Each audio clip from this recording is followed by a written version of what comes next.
Shalom dan puji Tuhan saudara atas kebaikan Tuhan pada setiap kita, sehingga pagi ini seperti biasa kita bersyukur karena kita boleh bangun dengan tubuh badan yang sehat, dengan pikiran yang cerdas dan semangat yang berkobar-kobar untuk mau bekerja dan melayani Tuhan. Saudara, pada pagi ini mari kita mengambil kesempatan ini untuk merenungkan firman Tuhan. Terlebih dahulu mari kita tunduk kepala dan kita berdoa. Bapa Surgawi, terima kasih karena Engkau hadir bersama dengan kami dalam mendengarkan dan merenungkan firman Tuhan. Dalam nama Yesus kami berdoa. Amin. Pagi ini saudara, tajuk renungan kita ialah jangan jadi pribadi pengkritik. Mengapa? Jadi bagaimana sepatutnya yang kita lakukan di dalam hal ini? Firman Tuhan di dalam buku Roma 14 ayat 10 mengatakan, "Tetapi engkau, mengapa engkau menghakimi saudara seimanmu? Atau mengapa engkau menghina saudara seimanmu?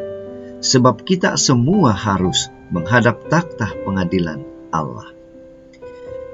Saudara, bacaan kita saya ambil di dalam buku Roma 14 ayat 1 sehingga 12. Ini merupakan salah satu isi surat Rasul Paulus kepada jemaat di Roma.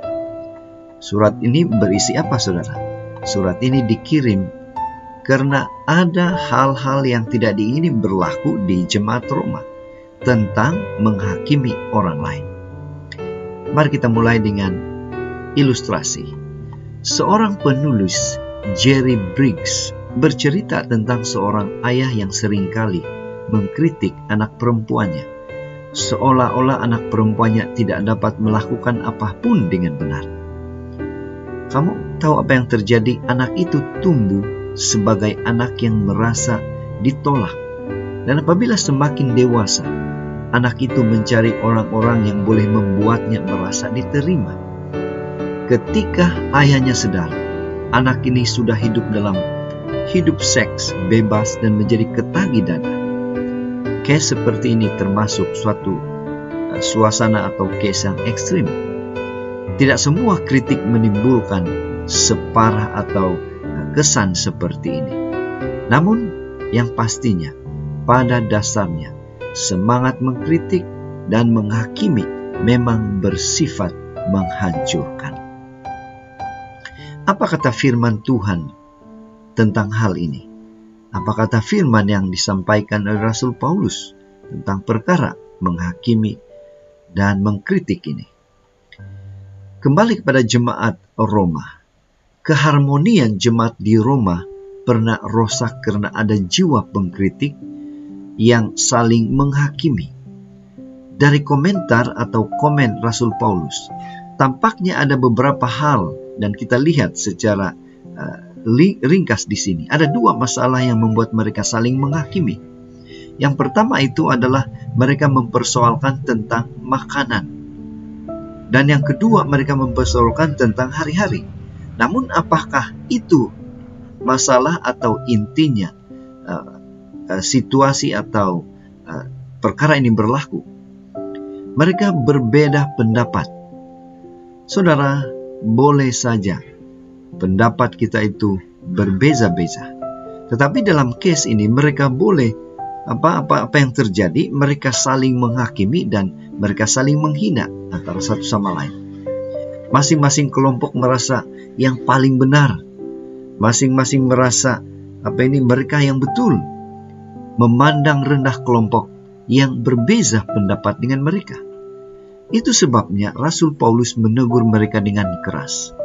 Seolah-olah dia hendak berseru, "Tuhanlah hakimnya.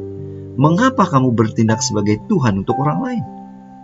Poinnya di sini, saudara, ialah sikap mengkritik dan menghakimi itu satu hal yang tidak baik. Yang menjadi pertanyaan untuk kita pada hari ini, saat ini ialah, apa aplikasi renungan ini untuk kita? Apa yang kita boleh pelajari dari kisah di jemaat Roma ini?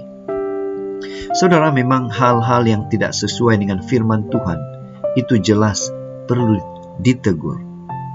Namun, kita harus berhati-hati agar ketika melakukan atau ketika kita menegur, Hati-hati supaya tidak terpancing dalam sikap merasa diri paling benar atau merendahkan orang yang mempunyai pendapat yang berbeda. Ungkapkanlah ketidaksetujuan kita itu dengan cara yang bijak. Tidak kasar, apalagi sampai membunuh karakter atau tabiat seseorang. Kita harus sadar bahwa kita juga masih boleh jatuh di dalam dosa. Dan kita juga memerlukan kasih karunia Tuhan. Jadi saudara, pada pagi ini, marilah kita ingatkan diri kita. Mari kita masing-masing memperbaiki diri dalam hal menegur atau memberi nasihat kepada orang lain. Jangan sampai kita menghakimi.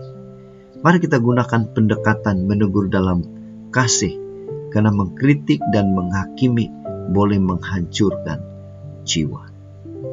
Inilah doa dan harapan kita saudara. Mari kita bersyukur, berterima kasih kepada Tuhan. Karena pastinya bila mana kita datang dan berserah sepenuhnya kepada Tuhan dalam hal ini, Tuhan pasti akan memberikan kemampuan, kebijaksanaan kepada kita untuk menjadi pribadi yang pengasih. Mari tetap setia, tetap semangat, dan tetap positif di dalam kita mengasihi orang lain dalam hal menegur ini. Tuhan memberkati. Mari kita berdoa. Bapa Surgawi, terima kasih sekali lagi karena Engkau hadir. Engkau bersama dengan kami di dalam merenungkan firman Tuhan. Biarlah kami menjadi pribadi yang pengasih, sementara menunggu kedatangan Tuhan kedua kali. Dalam nama Yesus kami berdoa. Amin.